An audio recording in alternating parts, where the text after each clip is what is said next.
Faa'iidada toonta iyo caanaha la isku daro iyo xanuunada lagu daaweeyo. Toontu waxa ay leedahay faa'iidooyin caafimaad oo aad u tiro badan, inta badanna iyada u gaar ah.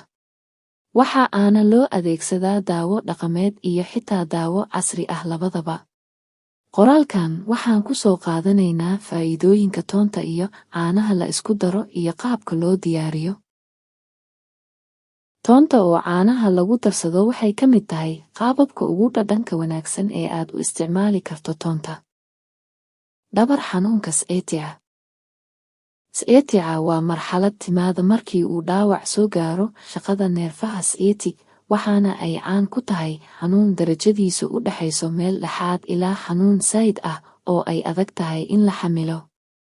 Marxaladan ayaa sidoo kale caan ku ah awood yari soo wajahda dhaqdhaqaaqa lugaha iyo fadhiga oo aan caadi loo fadhiisan karin amaba dareenka oo ka luma lugaha.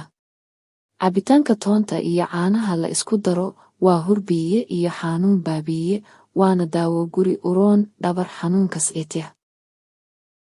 Cudurka neefta asthma. Cabitaanka toonta iyo caanaha oo la cabo habeen kasta waxay dejisaa calaamadaha cudurka neefta ama asmada. Kolestaroolka. Toonta waxay hoos u dhigtaa kolestaroolka xun ee loo yaqaano HDL, waxay kaloo hoos u dhigtaa dufanka loo yaqaano triglyceride oo wadnaha u daran. Waxaa jiro dhowr daraasadood oo ku talinayo in kolestaroolka lagu xakamayn karo cunista toonta joogtada ah. Oof-wareen. Oof-wareenku waa xanuun ku dhaca sanbabada kaas oo uu keeno inta badan caabuq haleela qaybta hoose ee hawe-mareenka. Cabista cabitaanka toonta iyo caanaha maalintii 3 jeer ayaa lagu daaweyn karaa caabuqa sanbabka. Jooniska jaundice. Daawadan toonta iyo caanaha oo la isticmaalo ugu yaraan 5 maalmood ayaa caawisa daaweynta cudurka jooniska. Cabitaankan waxa uu sunta ka nadiifiyaa beerka.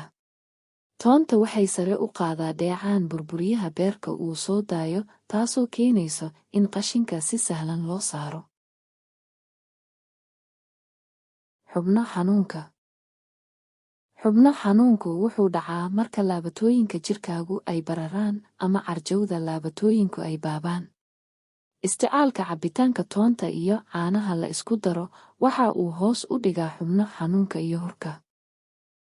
Hargabka iyo ifilada.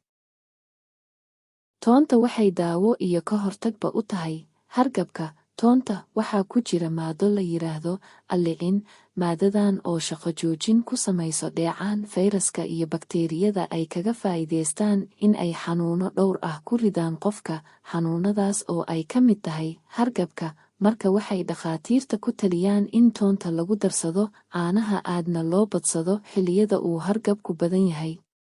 Isku darka toonta iyo caanaha waxa uu xoojiyaa difaaca jirka. Tiibishada sanbabada.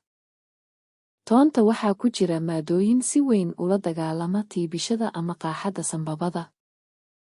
Hurdo la'aanta. Toonta waxaa ku jira maadooyinka qofka dejiya. Isku darkan toonta iyo caanaha wuxuu u roon yahay hurdo la'aanta. Caafimaadka wadnaha.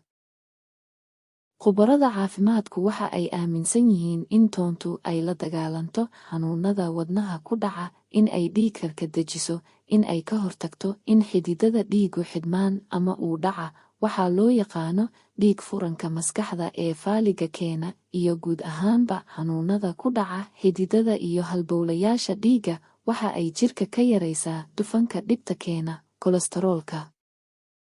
Qaabka diyaarinta. Isku kari 2 koob oo caano ah iyo 1 eber laagood gabal oo toon ah adigoo isticmaalaya dab dhexdhexaad ah. Ku darso 1 qaado oo malab ah kadibna cab.